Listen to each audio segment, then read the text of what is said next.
बेताब दिल आपको महसूस करना चाहता है। ये बेकरार आंखें आप ही को देखना चाहती हैं।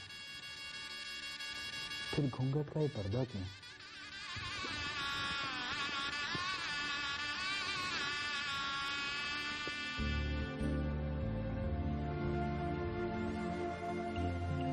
वाह, ये चांद सा चेहरा, ये खूबसूरत आंखें, यकीन ही नहीं होता कि तुम मेरी हो, सिर्फ मेरी।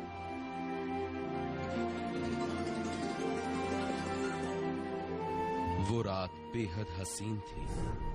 शादी के बाद दो जवां दिल एक दूसरे से मिल रहे थे।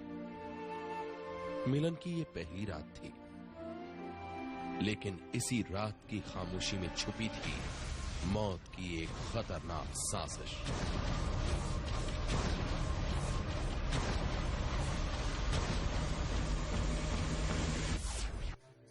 सुहाग रात की खामोशी में छिपी मौत की साजिश की ये वो दास्तां है जिसने एक परिवार की सारी खुशियां छीन ली। लेकिन जब उस मौत की तफ्तीश की गई तो सामने आया एक ऐसा सच जिसे देखकर आप भी कांप जाएंगे। खूबसूरत आंखों वाली वो लड़की जब से दुल्हन बनकर आई थी, उत्तरांचल के कदरपुर के एक घर में खुशियों की बहार आ गई थी। नाम था निशा। सजना संवरना निशा का शौक था और उसके इसी शौक ने उसके पति अजय को बना दिया था उसका दीवाना। निशा, वाह, बहुत खूबसूरत लग रही हो, एकदम चांद का टुकड़ा। बस एक बात बताओ, इतना सजना संवरना आखिर हो किसके लिए रहा है? पड़ोसी के लिए। हाँ? आप भी ना इतना भी नहीं जानते। एक नई दुल्हन किसके लिए सजेगी? आपको तो ये भी नहीं मालूम। नहीं मालूम? सच में नहीं मालूम? तुम ही बता दो। तो मेरे भोले भाले सजना जी, आज आप ये बात जान लीजिए, मैं सिर्फ आपके लिए सजती हूँ, सिर्फ आपके लिए। एक आदर्श पत्नी की तरह निशा ने थोड़े ही दिनों में घर की हर जिम्मेदारी संभाल ली थी। पति अजय के दिल में अपनी एक अलग जगह बना ली थी।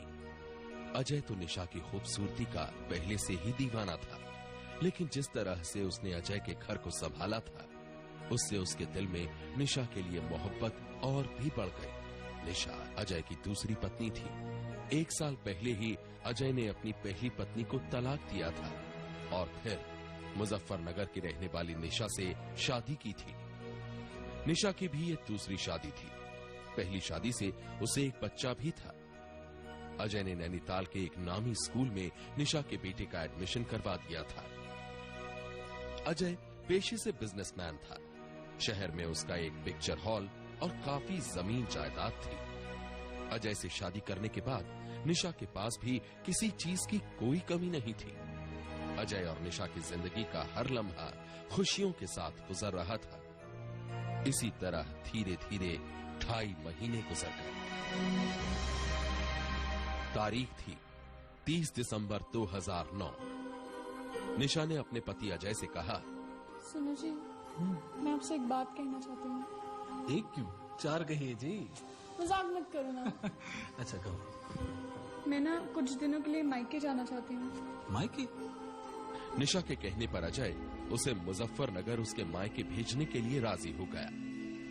अजय की रजामंदी मिलते ही निशा दूसरे दिन यानी 31 दिसंबर को मुजफ्फरनगर के लिए निकल गई।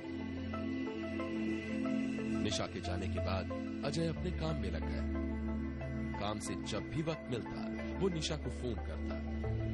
इसी तरह धीरे धीरे 12 दिन गुजर गए। वो तारीख थी 12 जनवरी 2010।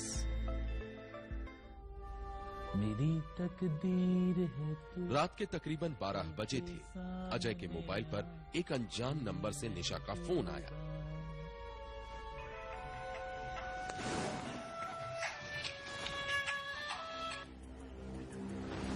हेलो। हेलो, निशा बोल रही हूँ। निशा, वाह, व्हाट अ ग्रेट सरप्राइज। अभी अभी तुम्हें ही याद कर रहा था मैं। लेकिन ये नंबर किसका है? वो एक्चुअली मेरे एक रिश्तेदार का नंबर है, वो यही उत्तरांचल में रहती है। खैर वो सब तो ठीक है, तुम ये बताओ कि तुम कैसी हो? बहुत याद आ रही है तुम्हारी।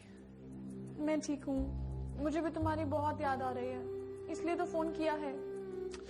जान प्लीज ये बताओ ना, कब आओगी? जल्दी आ जाओ, तुम्हारे बिना बिल्कुल भी मन नहीं लग रहा। हाँ, बस 1-2 दिन में आ जाऊंगी। अच्छा सुनो, मैंने तुम्हें एक खास वजह से फोन किया है। हाँ हाँ बोलो। वो मेरे कुछ जानने वाले काफी लंबा सफर करके गदरपुर आ रहे हैं। वो बहुत थके हुए होंगे। अगर आप उन्हें घर में इजाजत दे दें रुकने की, तो उन्हें थोड़ा आराम करने का मौका मिल जाएगा। अच्छा, कब आ रहे हैं वो लोग? मैंने उन्हें फोन किया था, बस थोड़ी देर में आ रहे होंगे। बस 1-2 घंटा रुकते ही वो चले जाएंगे। अरे बिल्कुल ठीक बात है, आने दो उन्हें, मैं उनका इंतजार करूंगा। ठीक है, मैं उन्हें बोल दूंगी। ठीक है। अच्छा सुनो, I really miss you. I miss you too जान। Take care. बाय।